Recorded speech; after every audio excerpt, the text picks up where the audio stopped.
मैं खाना खा रहा था कि अचानक दीवार फटकर खुल गई।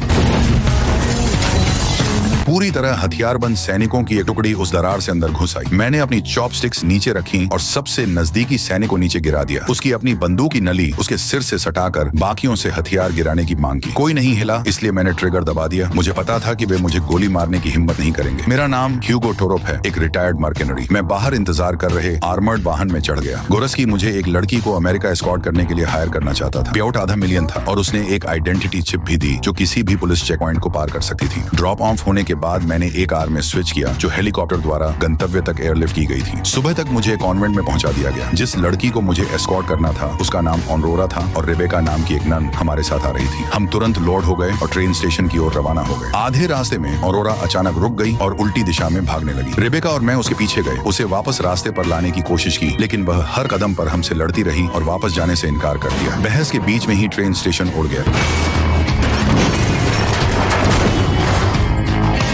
वह अकेली थी जो भविष्य देख सकती थी। मैं दोनों को एक अंडरग्राउंड फाइटिंग क्लब में ले गया और अपने एक पुराने दोस्त का पता लगाया। उससे अमेरिका में अवैध क्रॉसिंग के लिए 3 टिकट दिलवाने को कहा। जैसे ही हम निकलने वाले थे, कुछ भारी भरकम गुंडे आकर एग्जिट को ब्लॉक कर गए। उन्होंने कहा कि वे ऑनरोरा के पिता द्वारा भेजे गए हैं, उसे सौंप दो और मैं $1 मिलियन लेकर चला जाऊंगा, जो गोरस्की के पैसे का 2 गुना था। मैंने नकदी हवा में उछाल दी, अराजकता का फायदा उठाया और दोनों को तेजी से वहां से बाहर निकाल लिया। हाँ, पैसे 2 गुने अच्छे थे, लेकिन मेरे पास एक कोड था और मैं उसे तोड़ने वाला नहीं था। वे बहुत ज्यादा थे। सारी कंफ्यूजन में ऑनरोरा को एक फाइटर ने पकड़ लिया और उसे केज में घसीट लिया। मैं उसके पीछे केज में घुस गया। जब फाइटर मेरी ओर आया तो मेरे पास उसके साथ जाने के अलावा कोई चारा नहीं था। वह बेहद ताकतवर था, लेकिन मैं तेज और ज्यादा स्मार्ट था। कुछ राउंड्स में ही मैंने उसे पिन कर दिया। ऑनरोरा ने मेरी ओर देखा और उससे छोड़ देने की विनती की। फिर मैंने देखा कि वह सीधे उन आदमियों की ओर चल पड़ी। मैंने उसे पकड़ लिया और उनमें से एक को गोली मार दी। ऑनरोरा इस बात को बर्दाश्त नहीं कर सकी थी कि उसके कारण कोई और घायल हो, इसलिए वह मेरे पास वापस आ गई। अगली सुबह सबसे पहले हम अपने दोस्त के पीछे वाटर फ्रंट पर क्रॉसिंग करने गए। फिर हवा में एक सीटी गूंजी और सब जाम हो गए। ठीक आगे की बर्फ फट गई और एक न्यूक्लियर सबमरीन धीरे धीरे सतह के नीचे से ऊपर उठाई।